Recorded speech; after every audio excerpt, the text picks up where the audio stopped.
amazing Star Wars celebration? Do you mind if we make it a little better? Yeah. Okay.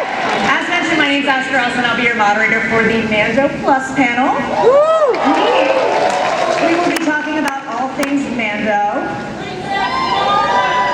plus some other stuff. I'm not going to waste any more time up here by myself. We have a lot of ground to cover. It's been a while since we've all been together. So please join me in welcoming executive producers Jon Favreau and James.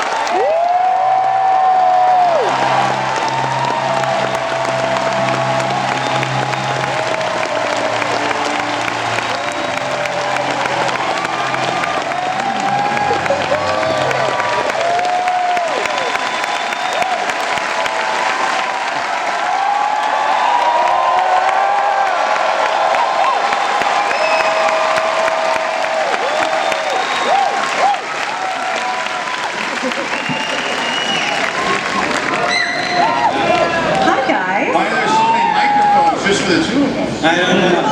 It's a really big table. Curious.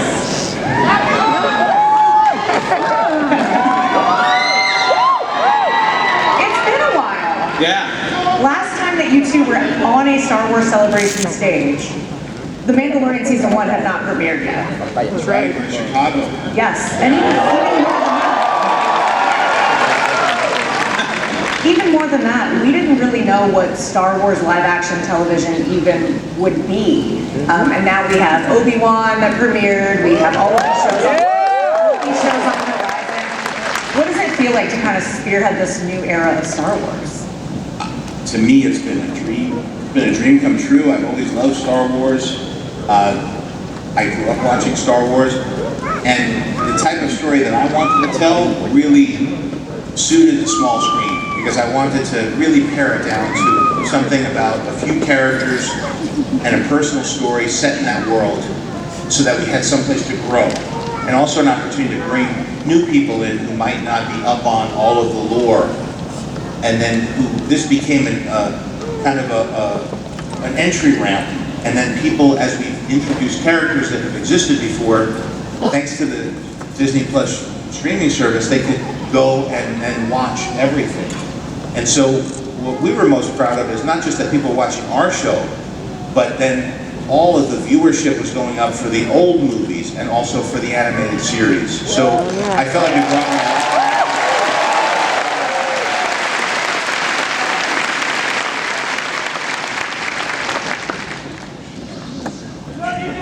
We feel like we're testifying here. I don't recall. No comment.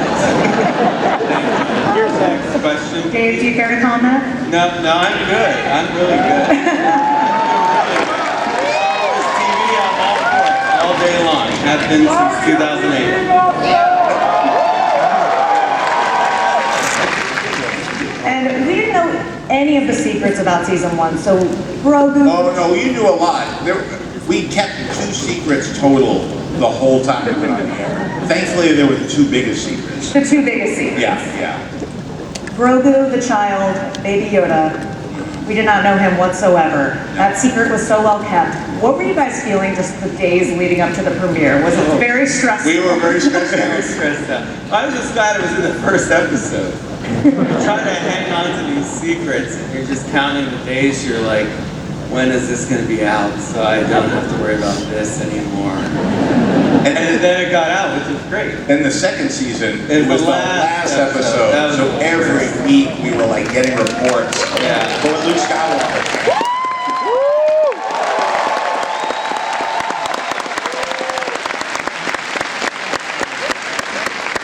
A lot of secrecy. But every other secret we've ever had has come out. We've never made a casting announcement. I'm never confirming that, though. I don't think anybody has ever leaked in any dimension. I don't think anyone's ever known what's really happening. It's a mystery to everyone. And I'm sure we'll continue to talk about this throughout the panel, but how do you see the evolution of Star Wars television going? What do you see for the future? Well, More.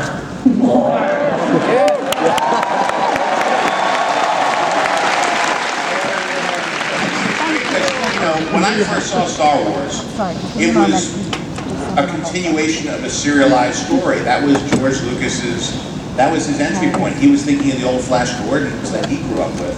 And they were cliffhangers, they were serialized. So actually television, especially this type of TV where you get, you know, whatever it is, 6, 8, 10 of them a year, and they pick up and leave off, and I think that those chaptered stories are very fun to write and very fun to explore what characters could do. And there's an adventurous spirit to how we write them because we're thinking about what set pieces, what environments, what creatures, what characters we could meet. And we know that we could tell the story over the course of many, many hours. We don't have to solve everything in an hour and a half or 2 hours like a movie. So there's a tremendous amount of freedom to storytellers, and it's very fun. It's a job, it's the most fun I've ever had, and it's a job that this is what I'm going to keep doing for a while.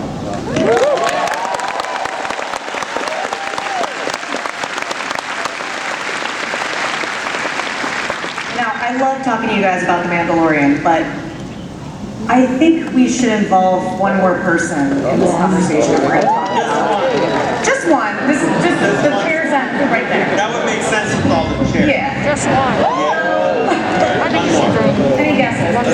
Without further ado, would you guys join me in welcoming the Mandalorian himself?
My heart just exploded inside my body, so I don't know how much of a contribution I can make. I love you.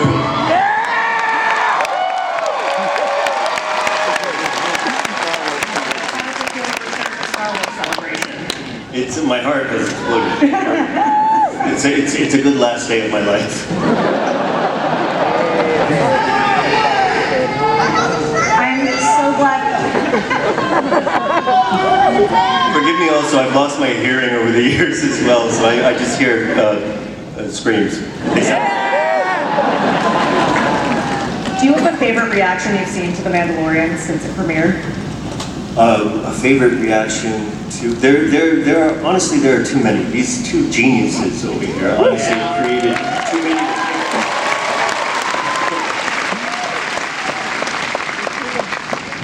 Luke would be up there, yeah. Well, we fell in love with you as Daddy did. And how tough was it to be separated from the Grogu for that period of time, and now you guys are reunited?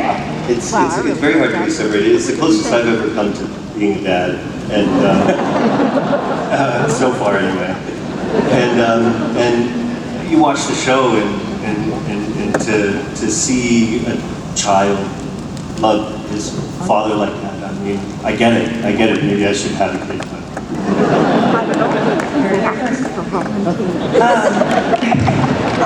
Now, for Dave and John, it seems like we weren't going to see Grogu for a long time. A lot of people speculated after that second season that maybe there would be a time jump, maybe it would be a while. Can you talk about what went into bringing them back together in the Book of Boba Fett? Look me for. I mean, yeah. I think what was interesting was that we already had a plan to have Luke train him in that. But what was very interesting about that was we had only had, 6 or 7 shots in the previous season, and we thought he looked okay, but we wanted it to look better. But so I don't think you realize we were actively solving that visual effect as we were doing it. And he had a lot more screen time, real estate to take up, to be an integral part of the story. But to be, in that time period, it makes sense that Luke would be the one to train this child, not just because he's a great character, but because of the way he thinks of the Force and looks at the Force and how he's interacting with Grogu was a way to kind of continue this ideology about the Force and his philosophy that was set up in the original trilogy. So I like everything we do. There was a tremendous amount of thought put into it, and for that, there's one reason I wanted to direct the episode, because it was, bringing together John's character and George's character, and I wanted to kind of caretake over that as it happened, and then I brought in Ahsoka to kind of arbitrate.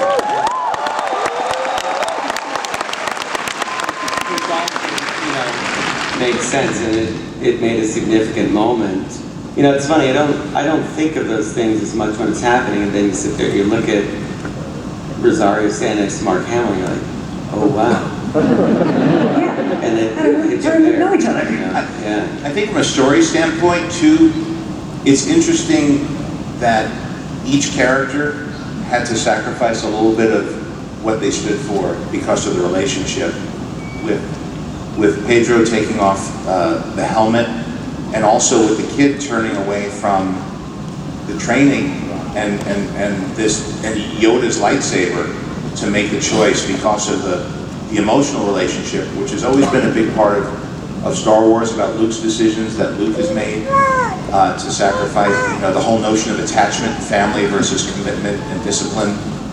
And it also is a bit of a throwback, I felt like, to Paper Moon, where you think the whole movie's about reuniting Tatum O'Neal with her aunt, and then she runs back and decides to forego the cushy life that she could have, and runs back to be with Ryan O'Neal, and that bonds and families form in interesting ways. It's not always like that.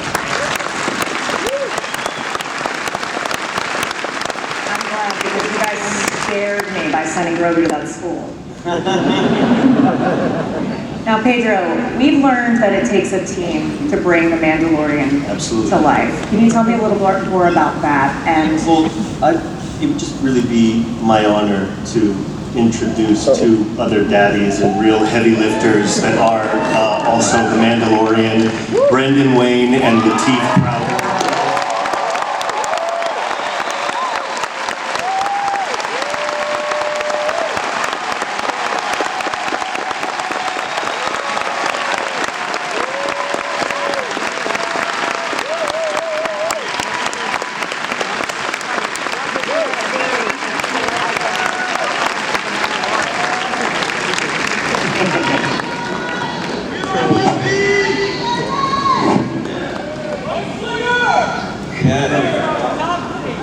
now, you three are the trio that bring the Mandalorian to life. What is it like to work together, work off each other, and embody this character together?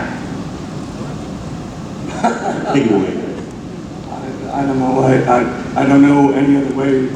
John and Dave really did an amazing job of creating a three-person character, and everybody's so generous. Never ceases to amaze me, because you worry that your creative isn't as good as somebody's, and the way we work is so inclusive, and it's just fun. I mean, we get to play cowboys in space.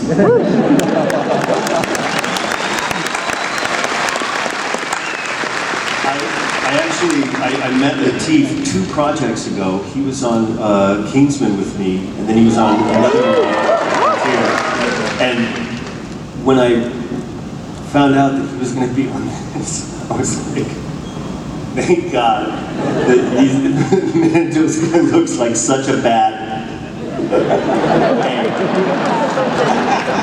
and John had talked to me at the start about Brendan, John Wayne's grandson, and so I learned I can never ever do what they do, but I learned so much from the two of them and Brendan's Gate and just learning basically how to, share skin with them.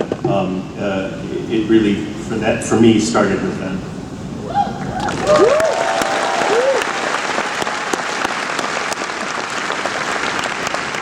Can I tell them a funny story about our training?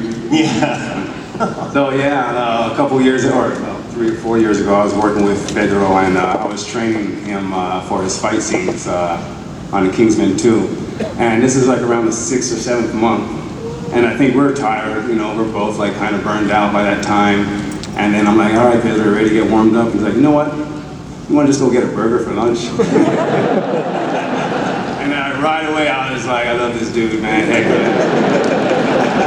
yeah. Here he is. I'm like, oh God, I gotta look good. I gotta be this stunt guy for him, and look like I'm doing a diet. And like, nah. As soon as he shut down, like. And then 2 years later, we're here. We're meeting up on set. And I'm like, thank God, man. Like, and to tell you guys the truth, it's who I've worked with. It's usually the most talented people who are always the humblest. There's no egos. None of these guys have any ego, and they're some of the most talented people I've ever worked with in this business. So.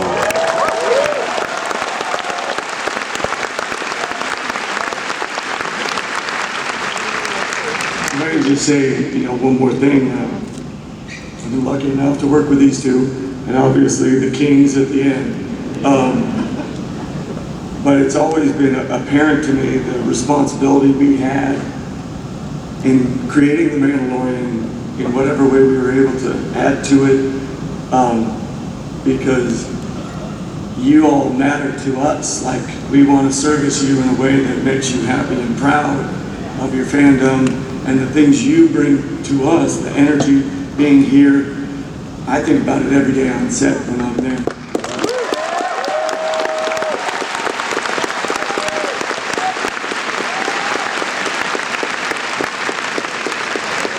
Now, The Mandalorian has definitely made some enemies along the way, but also some great allies. And we're going to bring out some of those key players. So, please put your hands together for Giancarlo Esposito.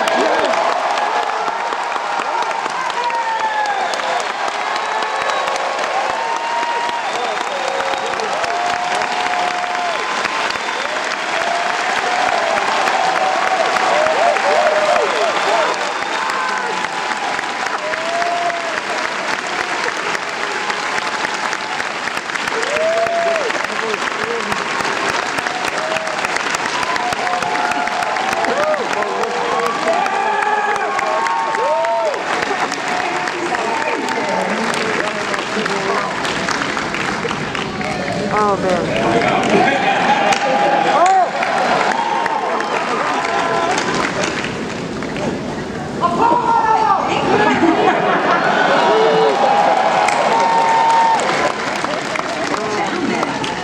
How are we doing?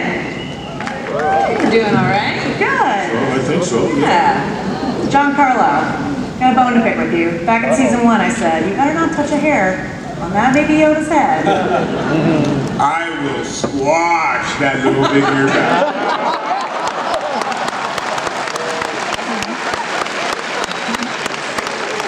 I gotta tell you, I want the child. I really do. I want the child within me to come back through the child within Grogu. And that child has been reunited with its big boy here through the experience of this show. And I'm hoping that for all of you out there in the audience that happens and has happened throughout this particular hero's journey. I'm so happy to be a part of this franchise.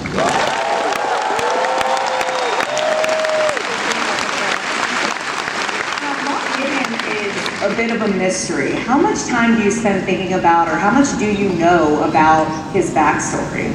Well, I make up a whole backstory for myself, and sometimes that doesn't quite coincide with what his backstory really is.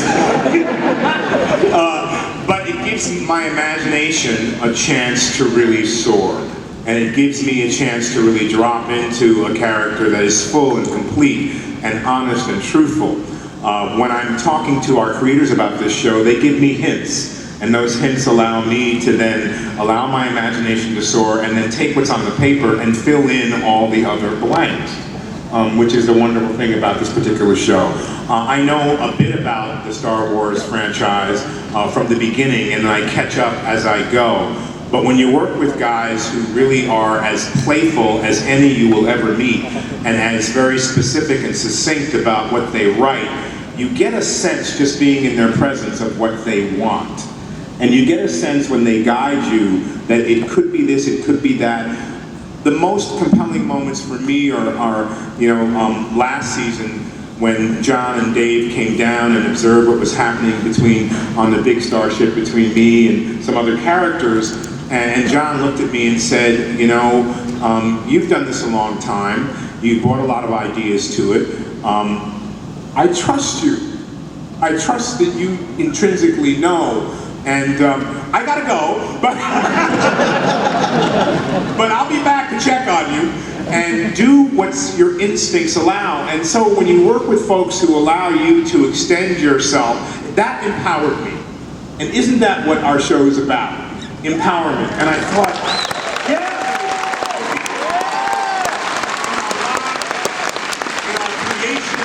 in our imaginations, to know that there's nothing that we can't do. That moment, John, changed my existence as an actor. I've been doing it a long time, and allowed me, it didn't go to my ego, it went to my heart and to my soul. And I thought, what is the truth that I'm trying to tell here? What is my information? How am I informed, and what is my intention? And it elevated me and uplifted me, and I'm thankful for that particular moment. I'll never forget it.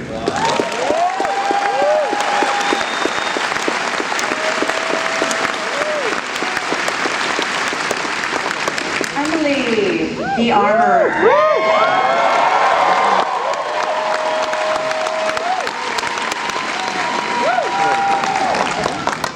Has some iconic lessons, iconic phrases. Do you have a favorite lesson from the armor? I don't know if I've really said anything that memorable. Yeah, nothing comes to mind. We gotta get it once. Oh yeah. No, somebody asked me once at a convention. They said, "So did you just like ad-lib that line and then they decided to use it?" And I thought, I wonder how far that would get if I tried to go with that. And I said, "Yeah, I came up with that." And then John and Dave were just like, "Oh, that's a really good idea. We should use that." How long would you guys have let me run with that? You've earned it now. I'm not clear. It's an incredibly useful phrase, though. You can use it in a variety of circumstances. Oh my gosh, I love getting to live in her space because there are often people who will meet me at conventions, and it goes one of two ways. They'll either say, "Wow, I really hear her voice," or "I can really tell, you're her," or they'll catch me when I'm in a more excited mood, and they'll say, "You're really the armorer?" And this is why I love getting to inhabit her space. She's so good for me because she is so grounded, she is so patient, she is so wise, she waits, and I'm not somebody who likes to wait. And I think she says a lot of very smart things. I think one of the things off the top of my head that I really appreciated in season 1 was when Din Djarin had first come back, and in that scene with, I think it was in episode 3, when he and Paz Vizsla were starting to get ornery with each other, starting to, get testosterone-y, come to blows. And they were about to fight, and then she was just like, "All right, guys, simmer down." And she just reminded everybody that he had taken the same vow that all of them had taken, that he was abiding by the same creed that all of them had. And so even though there were some differences that had arisen, he'd been living a different way for a while, he hadn't been, in the fold, he was one of them. And he had made the same sacrifices. And so they could set aside all of those differences. And I think that the reminder of that kind of bond of community is so important and so vital. And the fact that this show and that Star Wars has always reminded us of those kinds of messages, of the importance of family, the importance of community, is one of the reasons I love these stories so much. And I think that The Armorer continually reminds us of some of those really important heart, soul themes. And I really appreciate that about her.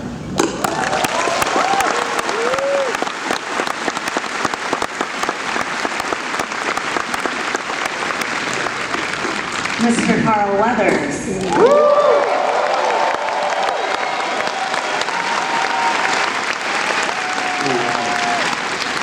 Hey, before you ask me a question, if I may, I just want to ask, are you at a playoff game? What is this with all these people? This is phenomenal.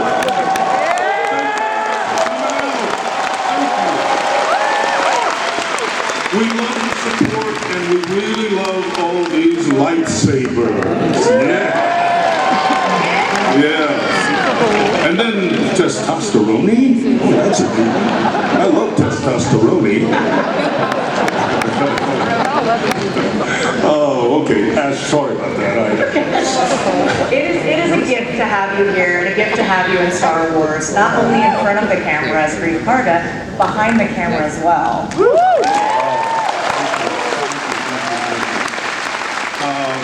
Needless to say, I owe at least 90% of what you see on the screen to Jon Favreau. Because, and I mean this sincerely, and I've said it many, many times, so a lot of people have heard it, it comes from the heart. If Jon hadn't invited me into this, I wouldn't be sitting here right now. So thank you, Jon. And then his support along the way. His support along the way with Dave's, and more recently in the last season with Rick's, has just been phenomenal. So, I mean, at the end of the day, I really owe so much to those guys. And to you, of course. And to you. Carl, is there anything you can say about lending your directorial talents to season 3?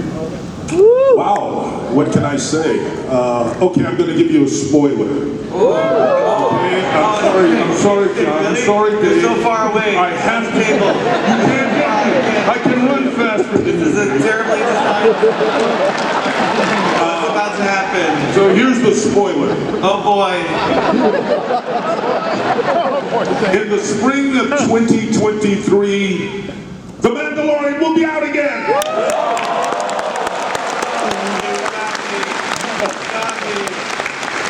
Boy, I saw Dave sleep.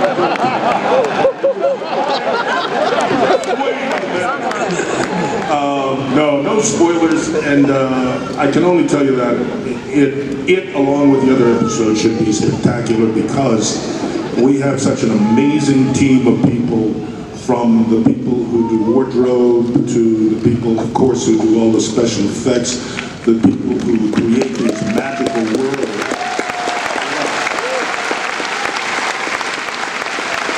These magical worlds that we get to walk through, all generated by these two guys down at my left at the very end here, who managed to find this talent, bring them all together, write these amazing stories week after week. They're grinding away and rewriting and really shaping it all. And then we get this wonderful group of actors and entertainers who are in front of the camera who try to bring it to life, and a host of directors who get there and try to tell the story through their eyes and their vision. So I just wound up being lucky, really lucky, that I got really good choice of a script and got really good actors and managed not to trip over myself too much and get a lot of support from John and Dave, who know everything there is to know about Star Wars, all of the lore, the legacy, everything. So it's a wonderful sandbox to play in.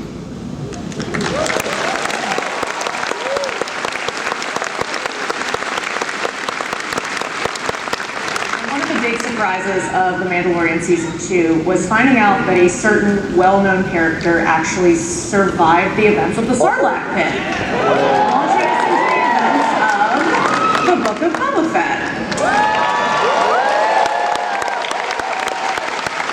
And you know he's here. He's been having an amazing weekend. He's here with us today, Mr. Tamara Morrison.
Just give us a minute. Just give us a minute. That was amazing.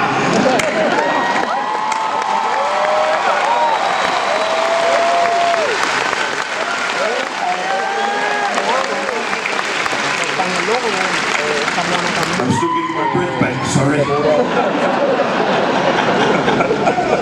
Sorry about that, I hope I never scared anybody. Just thought I'd wake everybody up.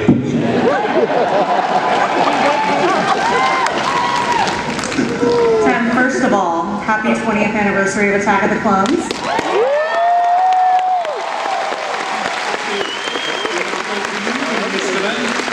With Ewan and Hayden and everybody else and all the creators. So 20 years ago, back in the day when I had hair. But yes, fortunately for me, it did go back to the year 2000. We shot Attack of the Clones in Sydney. George directed, of course. We had a wonderful time in Sydney, everybody. And many, many years later, I think Boba had to look a little bit like me, so...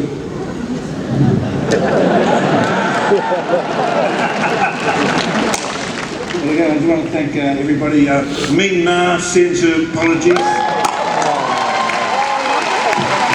Sorry about that, extended the love. And also, as everyone else was saying, we have a lot of crew and the people behind the scenes out there in the crowd with us.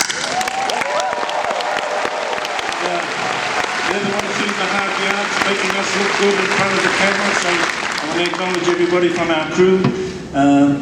Lovely to see everybody up the back, Ashley, so yes, it's a wonderful kind of reunion thing going on here. And as well, all the fans.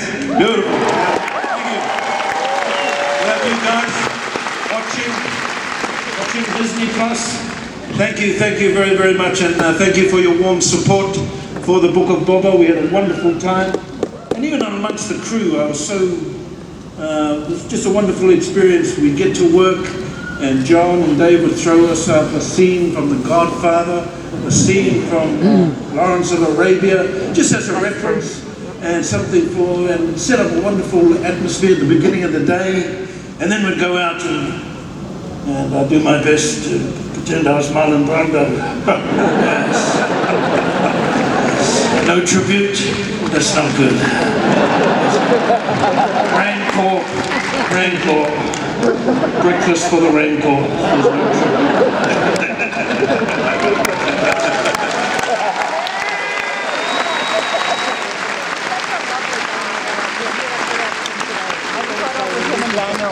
Speaking of clones, there are a lot of characters in the Star Wars universe who would have your face. I've actually got it all covered, Ashley.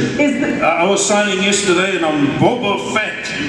I felt funny because Daniel was over there. Oh, Daniel, sorry, buddy. And I paid tribute also to the wonderful work of Jeremy Bullock. He's with us in spirit. And noticed actually I got all the bases covered. I was Commander Cody, Captain Rex. And this was going on and on and on. Voiceover, Star Wars game, Republic Commando.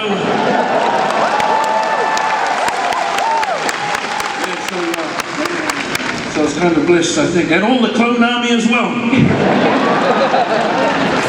Perfect. Now, Dave, John, Tim, question for you guys. Was I hallucinating, or in the last episode of The Book of Boba Fett, does the theme song change to just...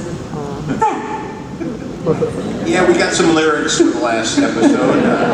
That was Ludwig Göransson's idea. A lot of us are lucky enough to see John Williams performing on this stage a few nights ago. And the music of Star Wars has always been so iconic, and so we've been very lucky to have Ludwig and his team, Joe Shirley, contributing to and creating new themes for The Mandalorian and for the Book of Boba Fett. So it must be very daunting to try to sit alongside of John Williams and one of but Ludwig. Part of what's fun about him is he's so creative, so prolific. This is one of many things he does. He's doing, of course, features and working with Childish Gambino and Ryan Coogler, and so Black Panther. So he's but he has so many different aspects, and so So when he first pitched the Boba Fett theme, there were lyrics that we saved for the last episode. So if you listen to the end credits of the final episode, there's actually vocals and lyrics to the song. Love it.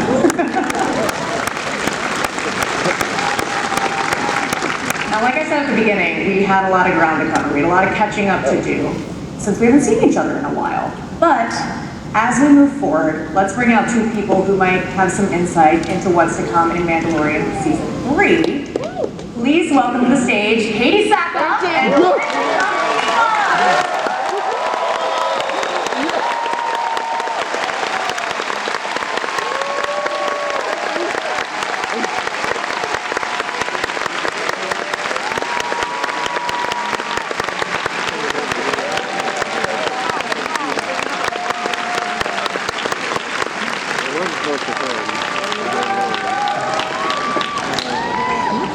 What is the keto? So if I just might say, so Rick's been directing with us since the second episode of Mandalorian, and this year he's joining us as an executive producer for this.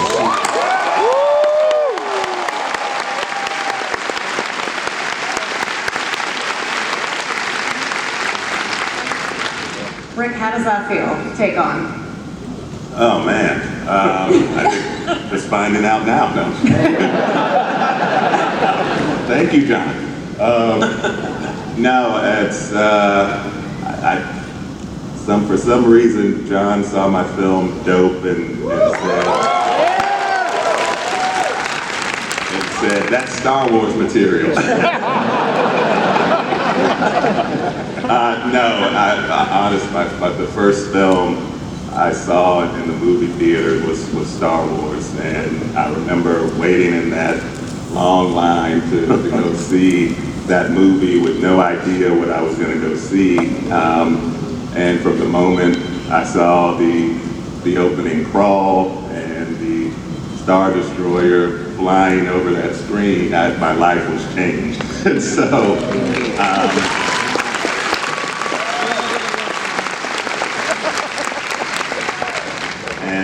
So this has always been a dream of mine to tell stories in this world, in this universe, this galaxy, and to get to walk in and John sort of say, hey, I want you to do the second episode of this thing, and then sort of follow up, hey, it was an honor, and I've been around for the ride ever since, and excited about the next season with a lot of exciting developments to come. So, great to be here. Excited about it.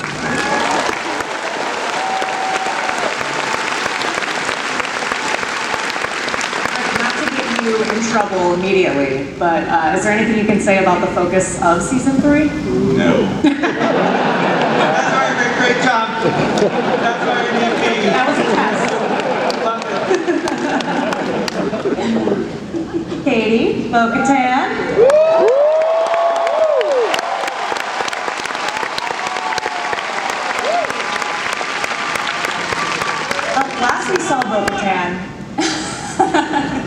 Last we saw Bo-Katan, she was not thrilled about the Darksaber situation. I mean, she was conflicted. She's conflicted, sure. Sure. Where is her head right now? Is there anything you can say about kind of how she's feeling going into season 3?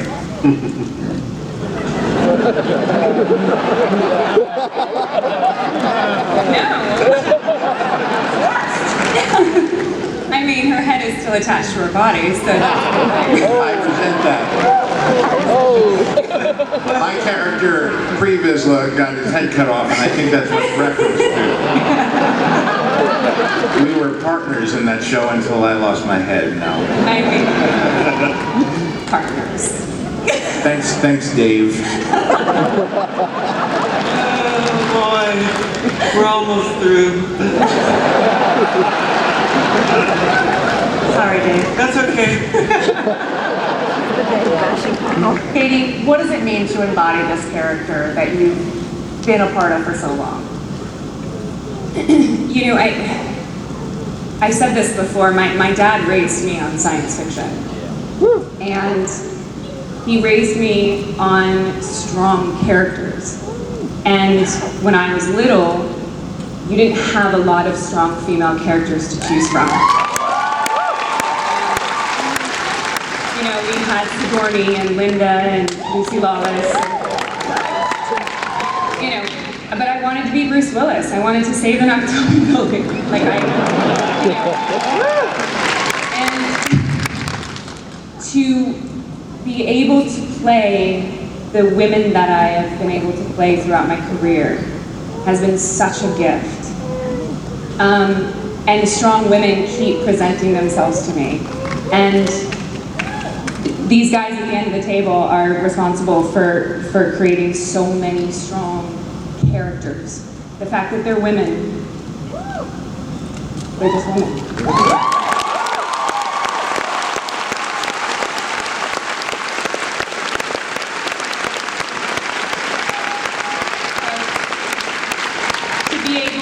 Start with her 10 years ago, and the fact that they trusted me to take her into live action is I'm still pinching myself.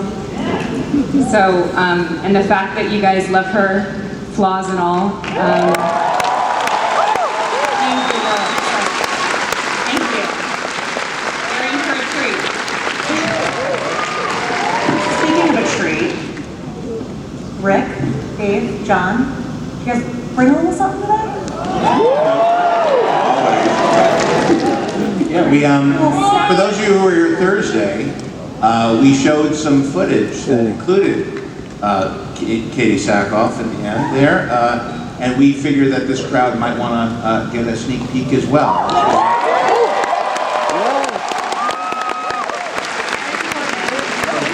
Please put your phones away and roll some footage, exclusive sneak peek that will only be seen here at Star Wars Celebration.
many chairs are left down there? My Lord.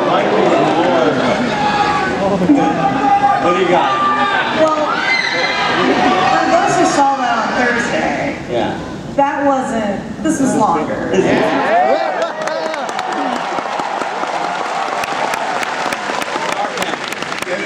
Our panel's a little longer.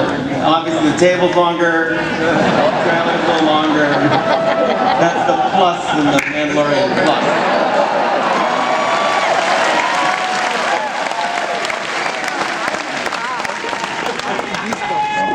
It was a secret. That might happen. That might happen. We'll see. Wait a minute. We'll see. The Mandalorian Season 3 streams February 2023 on Disney+.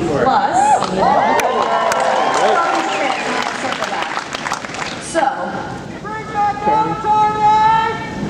Oh, interesting. Didn't see that coming. now, there was someone we met, or actually became reacquainted with, in Mandalorian Season 2. And that was a character named Ahsoka.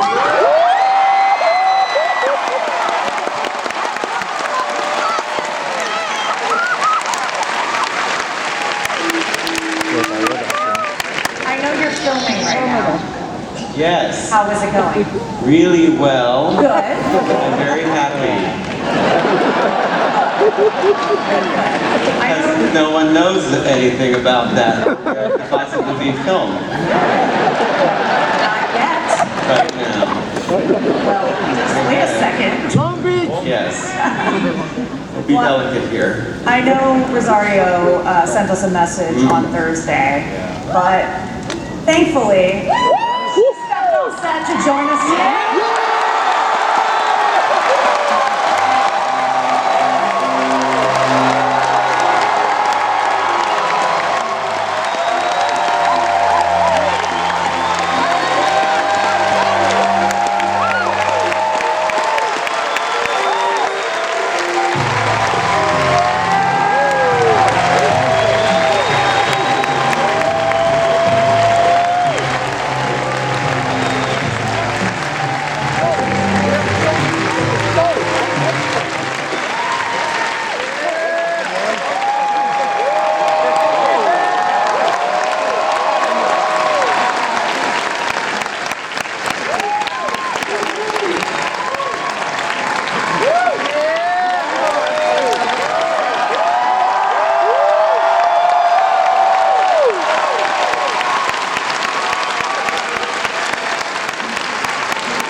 This is the way.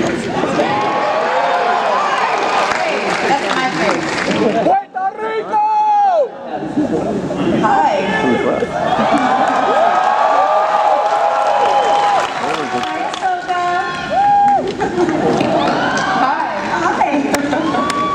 This has to be your first Star Wars celebration as Ahsoka. Indeed, it is.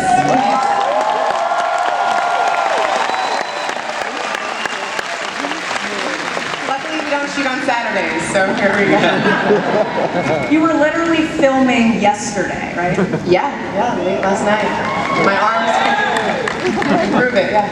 You have an update for us. How's it going? I know Dave said going great, but it's been amazing. I mean, I was so excited that Dave actually posted that when we started filming on my birthday, May 9th, so we actually, last night was the end of our third week.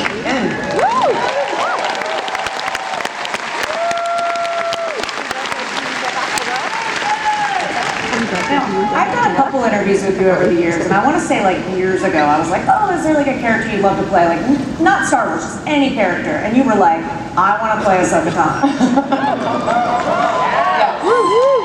Yeah.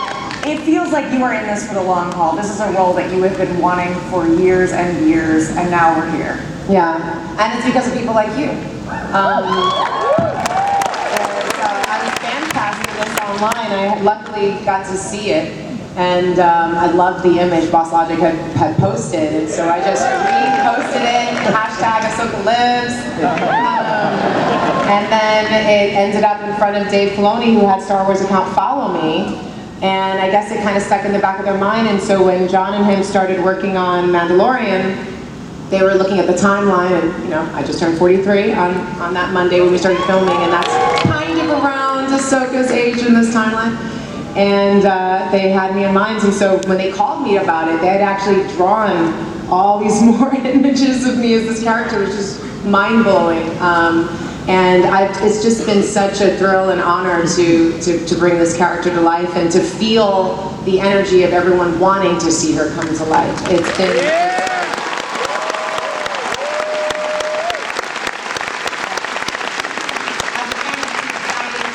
experience it and to see this story continue. It's been incredible seeing Ahsoka make the jump to live action. Yeah. Did you bring any friends with you? Oh yeah.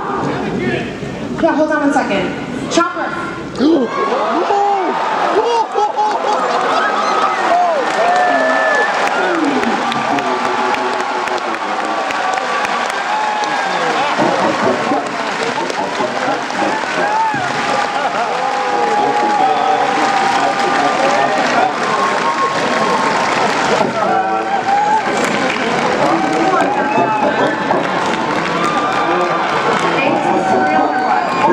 Careful, expensive, careful.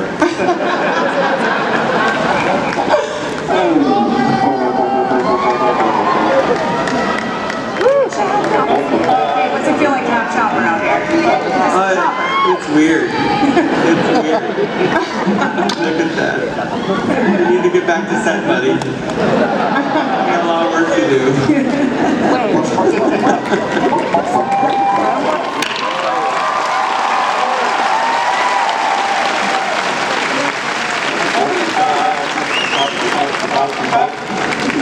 Bye, Chopper. See you later, Chopper.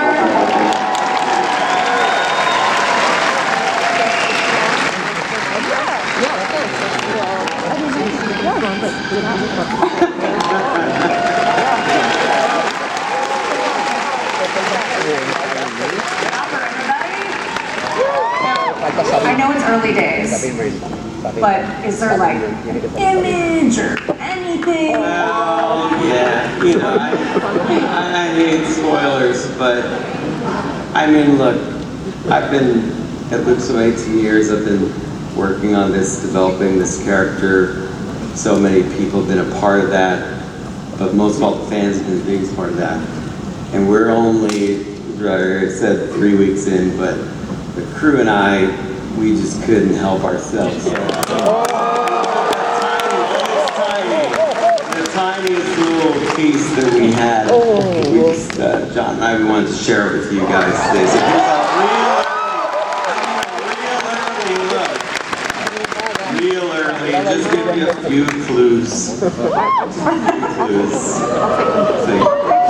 I'll take them. There we go.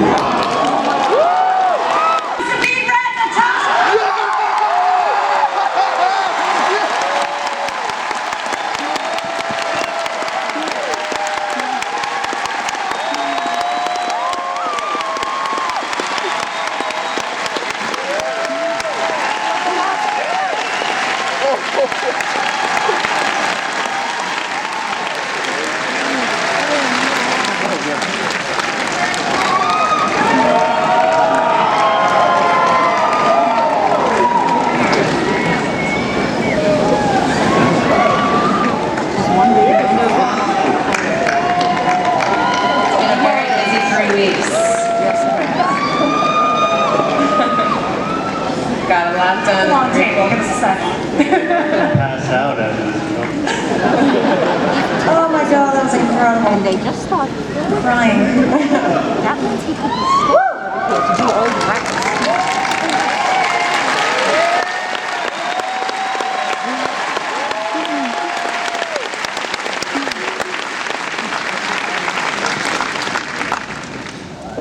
Hi, everyone.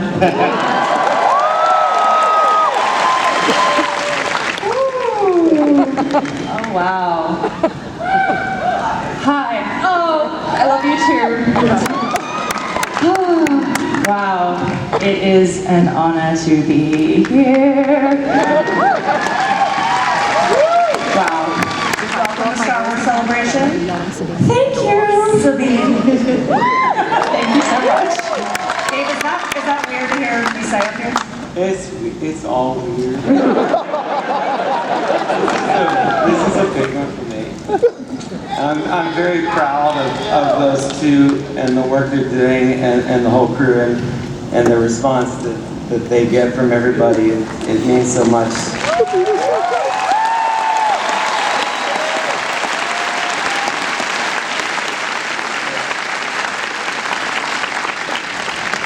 For Dave and John, what was your process of finding Natasha? I'll let Dave answer, but I will say one thing is that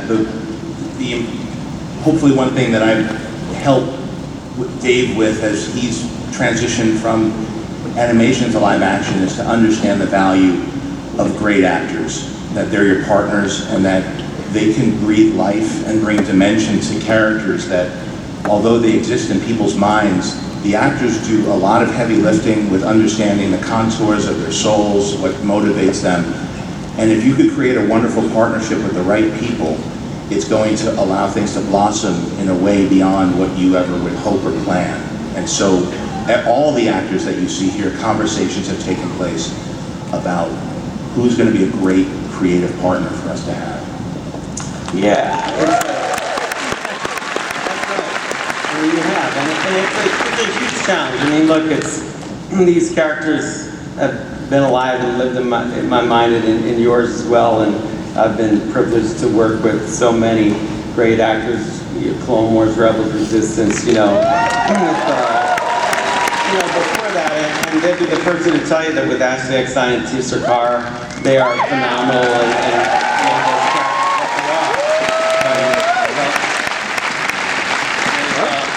when I made this move to change medium into live action, there's a host of people that don't get to be on panels or celebrations, and you don't get to interact with the animation leads and the art directors, and you meet some of them like Athena Portillo, who's responsible for all these characters. Created Carrie Beck, who's here around the country. You can look for her. We all get together and make these characters, and the trick is that when they become live action, there is this embodiment. It's a decisive moment. The photography of it right there. I have to find with John the people that are that person right then and there, and I set everything back to zero, and I have to look at it very kind of across the board and be open to everything that's going to be required with no biases. And so we look at it together, and we look at a host of people, and what's strange, and it's true for everybody up here, is that you write these stories, and then all of a sudden you're looking through a camera and you see this environment, and there they are. There's the character. And I think we've been so fortunate with everybody that we've asked, this entire table of people, to come and be these characters that they are, and they do it not just for themselves, but for everyone here, for the audience, for Star Wars, they get what makes this special, for the entire crew. And they would all agree, the entire crew that's with us on set every day also makes these characters come to life. There's no unimportant person on our shows, not one single person. We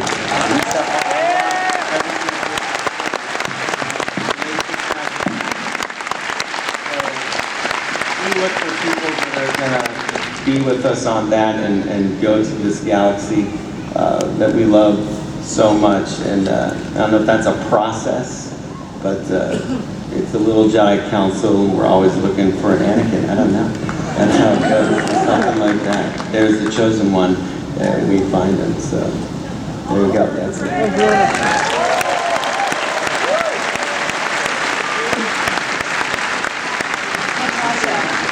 What has it been like on set, working with Rosario, embodying Sabine? I know these are a lot of questions, I'm just very excited about you.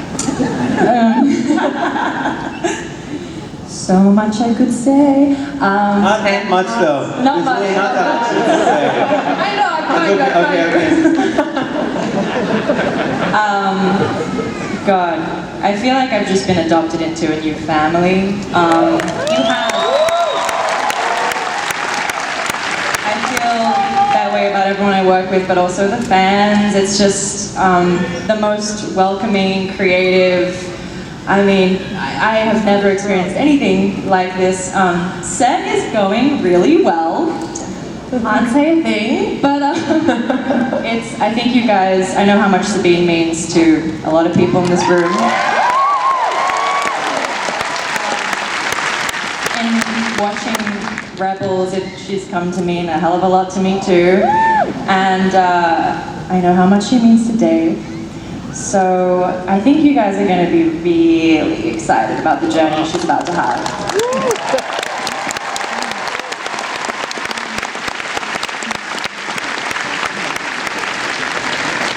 Guys, when we agreed to do this, we said it was just going to be the three of us.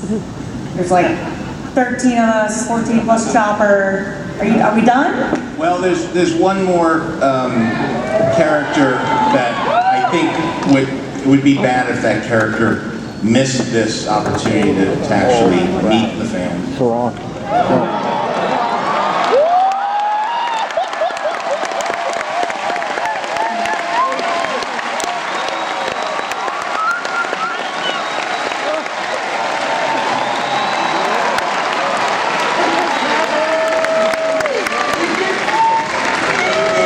Have a seat, little guy. Have a seat. Pedro.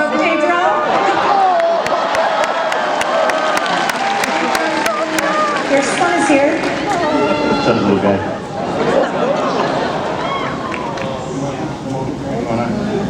Let's go a lot for our friends here. Now our new show, My Three Dads.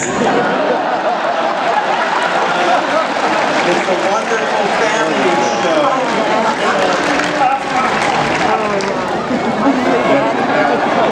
Look at all these daddies.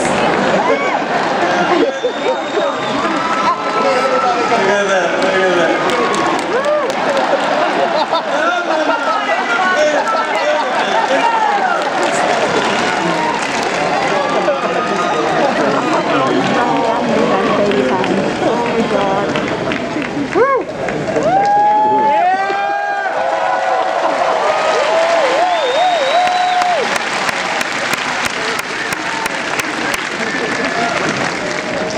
And then, should we show the trailer just one more time? Yeah.